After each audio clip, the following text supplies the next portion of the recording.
was just a bizarre day from start to finish, frankly, with this remarkable scene from Elon Musk, where he made a very suggestive hand gesture. And I just want to say thank you for making it happen. Thank you.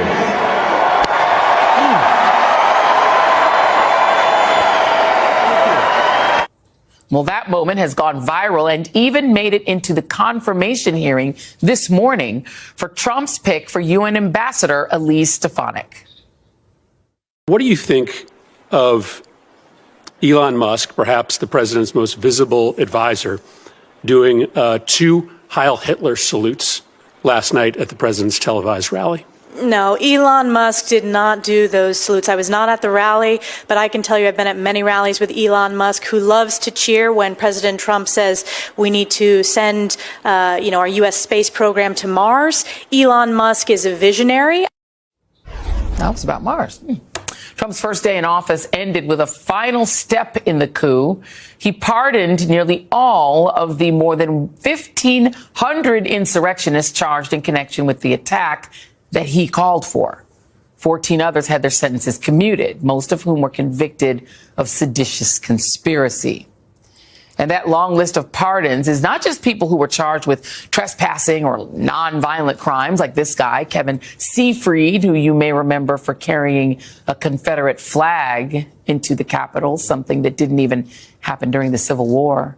He was sentenced to 3 years and was the first rioter to interact with U.S. Capitol Police Officer Eugene Goodman, who heroically led the mob away from the Senate chamber, who helped plan the attack. Enrique Tarrio, the former leader of the Proud Boys, who was serving a 22-year prison sentence for seditious conspiracy, pardoned. Elmer Stewart Rhodes, the leader of the Oath Keepers, who was serving 18 years on the same charge, had his sentence commuted. No harm, no foul, right? Of course, I'm sure that these now pardoned insurrectionists are showing contrition for their actions, right? Oh, no. You may remember Jacob Chansley, a.k.a. the QAnon shaman.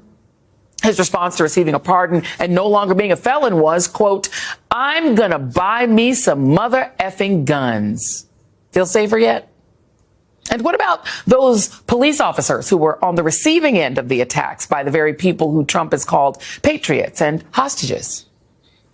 He's been promising these presidential pardons for those that committed crimes on January 6th in participation with the attack on the Capitol ever since day one.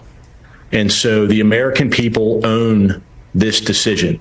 You chose this. You elected this man as president. And now you are responsible for these pardons. These individuals and many more like them have been emboldened. Donald Trump announced to America a new era of government lawlessness, and that if you commit crimes on his behalf, you will not face accountability. Michael Fanone spent the morning at a courthouse seeking protective orders against those who assaulted him. Former Sergeant Aquilino Ganell, who was nearly crushed to death at the hands of the mob, shared a screenshot of the numerous victim notifications he received from the Justice Department of all those who attacked him who had been released. Look, Trump has long been clear that he was going to pardon his MAGA insurrectionists. But even among Republicans, few believe that the man who claimed to be all about law and order and the best friend to law enforcement would go so far as to release those who so violently attacked the police. That included Republican leaders who are now silent, including Trump's new non-Mike Pence vice president, who claimed that this wouldn't happen.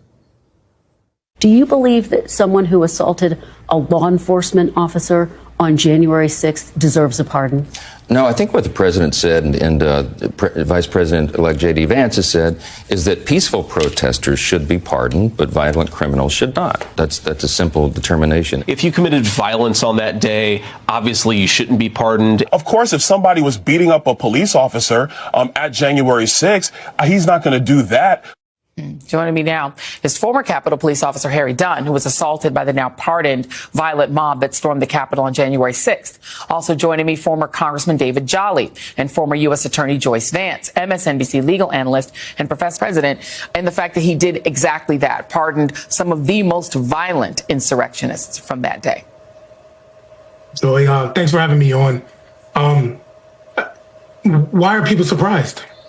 Why are people surprised? People that are shocked by this outrageous, egregious act against this country, against these police officers.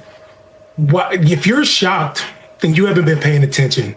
Donald Trump did exactly what he said he was going to do. He said it from day one, and anybody expecting anything different out of him, what is wrong? It's on us. It's on us. For 4 years, me and the other officers who testified before Congress, we haven't had our hands out. We haven't asked for anything except accountability. And it's gone. It's gone. Like, they were able to say easily that the foot soldiers had been arrested, and yeah, that was great. And I was like, yo, get everybody, even Donald Trump. That was my goal. That was my plea. That didn't happen. And now the foot soldiers aren't even responsible anymore. If there's no record, I mean, there's a record of it. Obviously, the record doesn't go away thanks to, the Supreme Court allowing the report, Jack Smith's report, to be released. But even that was in jeopardy. But why is anybody surprised, man? Like, you just haven't been paying attention. Donald Trump did exactly what he said he was going to do. And anybody that expect different, then that's on you. Yeah.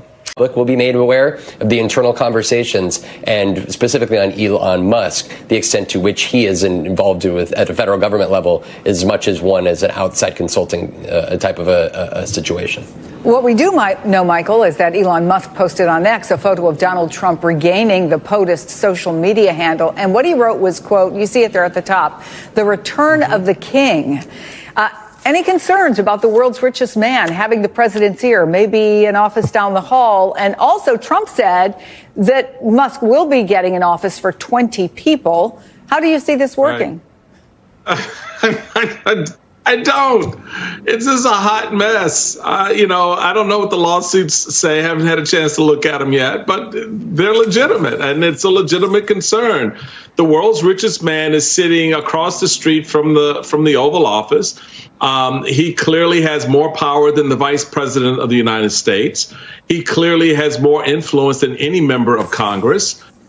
He is going, they want to create this entity in which there's no ethical oversight. There's no governmental oversight. And, he's going to run roughshod and protect his little fiefdom. Look, I've said it from the very first day this man was announced for this job, that the deal he's cut with Trump is to become the world's first trillionaire. He's $500 million away from that. You don't think this man that we're looking at is going to make $500 million over the next 4 years under Donald Trump? Hell yes. When you consider that Trump's son-in-law walked away from the White House with a $2 billion Saudi deal. So tell me how this is not going to work for these folks. But here's the rub. No one in Washington gives a damn. Not on Capitol Hill, not on K Street, because they're all trying to figure out how they get a piece of it or get protected so their little fiefdom does not get exercised by Doge, whatever the hell is calling itself. So we're all bought in here onto this. The American people signed on the dotted line. Do more of this. And they think that they're going to benefit. Look, you're going to slash $2 trillion out of the nation's, off the nation's book. Where are you getting it from? They're not telling you where it's coming from. And you know who's going to ultimately pay for it? All the MAGAs in places like Alabama and Mississippi, who already rely on a lot of federal dollars to make their ends meet in those states. It's not going to hurt California. It's not going to hurt New York. They contribute massive amounts of dollars and get back very few federal dollars. Where this comes home to roost is in the very center of MAGA land.